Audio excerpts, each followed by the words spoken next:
विनय शाह एक जाना माना व्यक्ति जो कि एक बड़ी सी कंपनी के लिए एसेट मैनेजर का काम करता था। उसी कंपनी ने विनय को एक शानदार सा घर दिया था जिसे पाकर विनय बहुत खुश था। मगर उसे क्या पता था, ये खुशी, ये 2 पल की खुशी इस प्रकार से गायब हो जाएगी जैसे रात के आखिरी पहर में दिया फड़फड़ाकर बुझ जाता है। बे, इस समय कौन आ गया?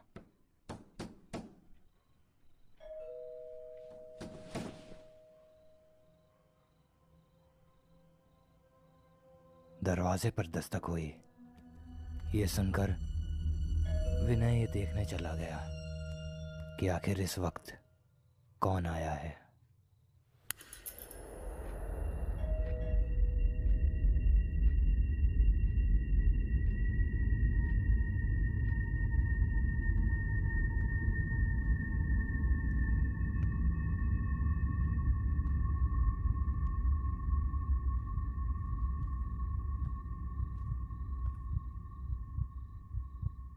कौन है?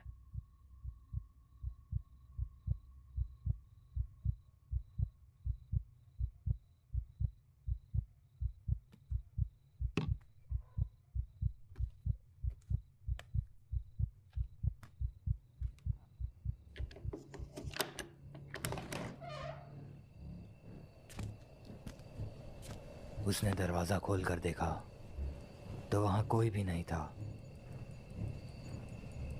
उसे लगा कि कोई मजाक कर रहा है,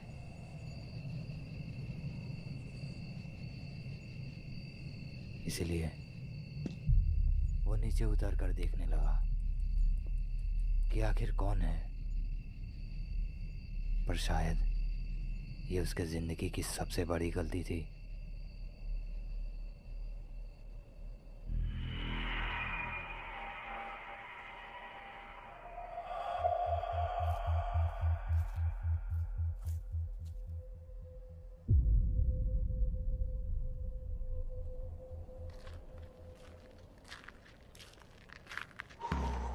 कौन हो तुम? क्या चाहिए?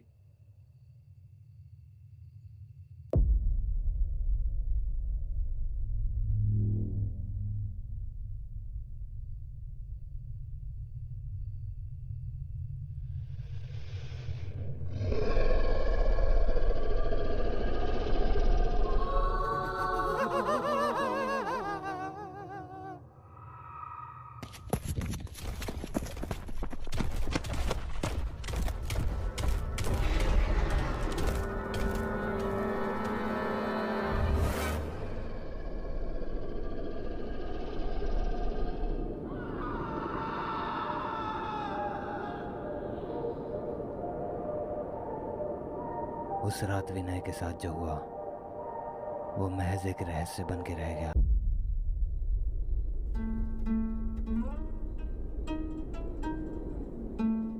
हाँ हाँ, एक दिन के लिए तो आ ही सकती है तू। बहुत सुंदर घर है यार। पता नहीं इतना कम रेंट कैसे है इसका। इतना शांत एरिया है कि मैं क्या बताऊं तुझे। आई थिंक कि ये बेस्ट घर है। बस एक दिक्कत है, यहाँ से कब्रिस्तान बहुत नज़दीक है। पता नहीं, शायद लोग यहाँ रहने से डरते हों, इसलिए इसका रेंट इतना कम रखा है। पर अच्छा ही है, कम से कम इसी वजह से यहाँ शांति तो है। Okay okay, bye, good night, कल मिलते हैं। महर को इस घर में शिफ्ट हुए अभी ज़्यादा वक्त नहीं हुआ था। इससे पहले वो गर्ल्स हॉस्टल में रहा करती थी, मगर जैसे ही उसकी जॉब लगी उसने घर ढूंढना शुरू कर दिया था। और जैसे ही उसे ये घर दिखा थोड़ी देर सो लेती हूँ। उसने तुरंत इसे रेंट कर लिया, क्योंकि इसका किराया बहुत ही ज़्यादा कम था।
रात में कौन आया होगा?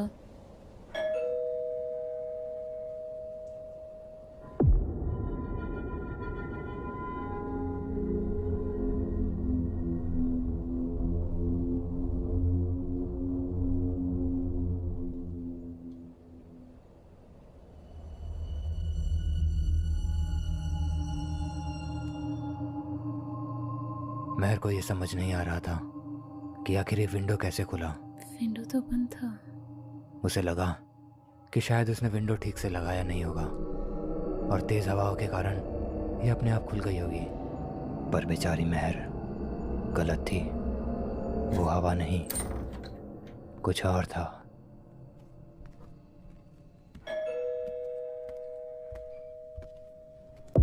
दरवाजे पर बार बार कोई बेल बजा रहा था, ये देखने के लिए कि आखिर कौन है। महर दरवाजे की ओर जाने लगती है।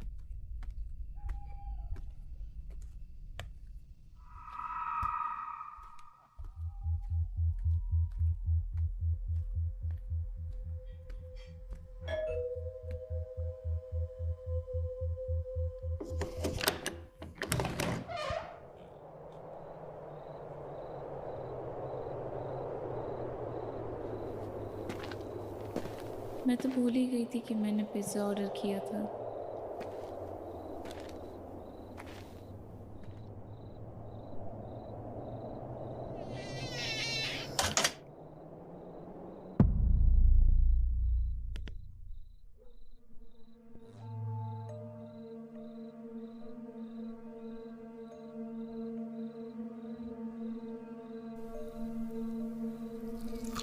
महर एक भोली भाली लड़की थी जिसे ये पता नहीं था कि असल में इस घर का किराया इतना कम क्यों है। सच्चाई तो ये थी कि जिस कंपनी ने इस घर को बनाया था उसने पुराने कब्रिस्तान की ज़मीन खरीद ली थी और वहीं इस घर को बना दिया था।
महर को अपनी आंखों पर विश्वास नहीं हो रहा था कि उसने क्या देखा अपने कमरे में। कोई तो था यहाँ। ये मेरा वहम नहीं हो सकता।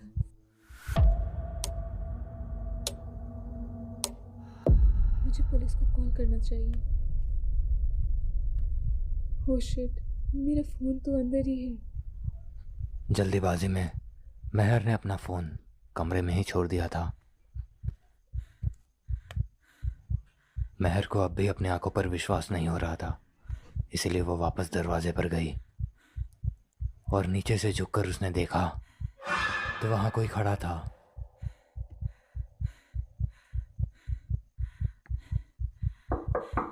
तभी दरवाजे पर ठोकने की आवाज़ आने लगी। महर तुरंत पीछे हटी और उसने जो देखा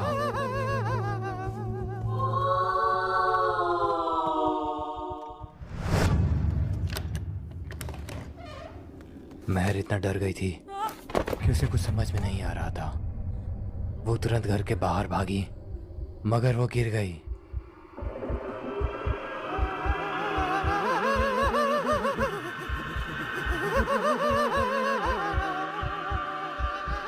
महर कैसे भी करके अपनी जान बचाना चाहती थी, इसीलिए वो उठी और सड़क की तरफ भागने लगी। मगर उसे यह एहसास हो गया था कि इस घर में आके उसने अपनी मौत को न्योता दिया है। महर इतना डर गई थी कि उसके मुंह से आवाज़ नहीं निकल रहा था। वो चीखना चाहती थी, मगर गले में ही आवाज़ रह जा रही थी। उसने देखा कि एक आदमी वहीं से गुजर रहा है। उसने उसे रोका। मेरी मदद करिए, मेरी मदद करिए।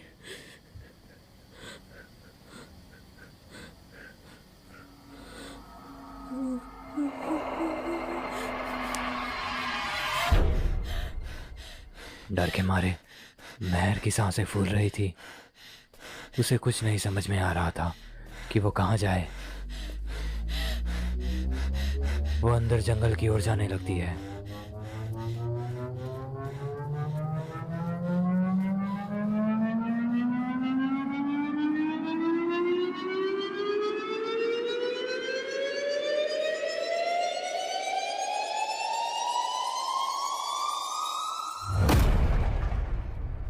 उन आत्माओं ने महर को चारों तरफ से घेर लिया था।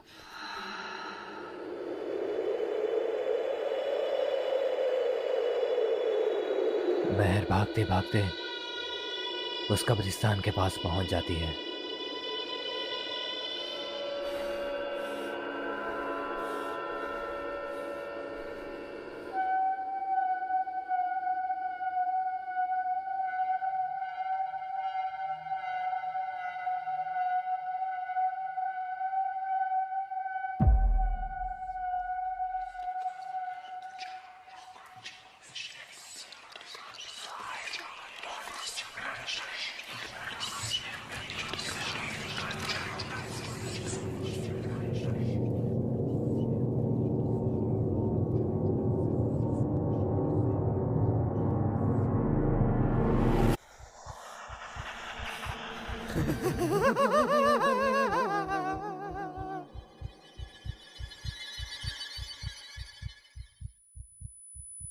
इतना सब देखने के बाद महर खुद को संभाल नहीं सकी और वहीं बेहोश हो गई।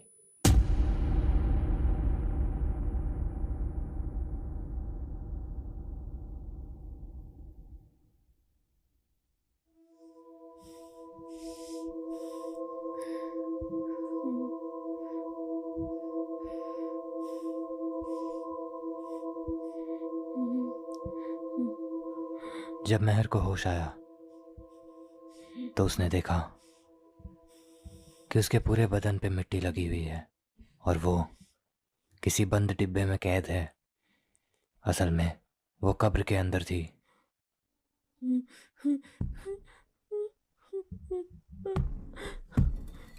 खोलो इसे, खोलो, कोई है यहाँ, खोलो इसे।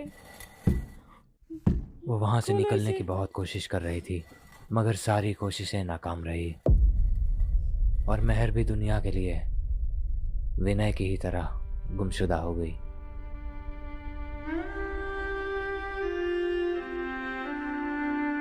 ऐसे ही कितने ही दिन और कितने ही रातें बीत गई और महर उसी कब्र में बंद रही।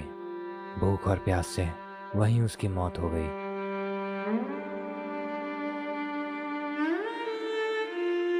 नमस्ते दोस्तों। अगर आप सबको मेरी स्टोरी पसंद आई तो ज़रूर लाइक सब्सक्राइब करें और दोस्तों मेरी स्टोरी कैसी लगी कमेंट में ज़रूर लिखना, मुझे अच्छा लगेगा। आपके प्यार और समर्थन के लिए धन्यवाद।